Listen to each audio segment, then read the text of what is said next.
дни възгласи мафия и оставка, след което хората се преместиха тук на това място и останаха до сутринта. Както виждате и зад мен, тук все още има наистина вече малко.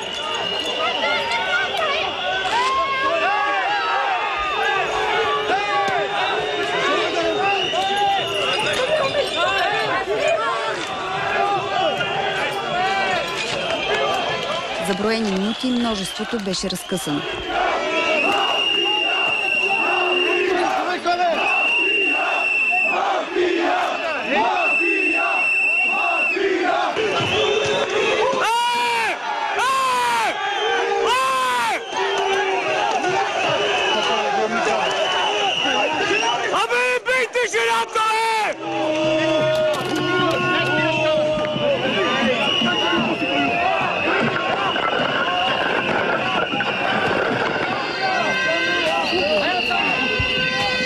Къде са жилетките антиконфликт?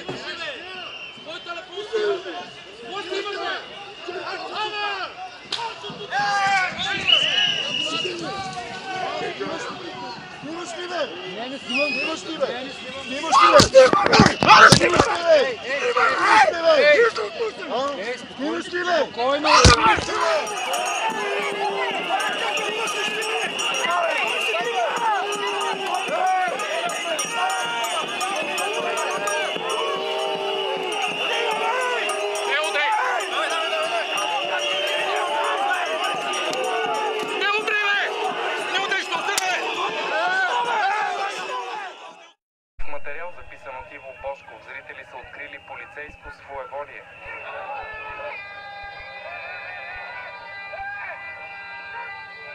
А това са снимки, изпратени в пощата от Теодора Янчева, която също е видяла хаос и кървави сцени.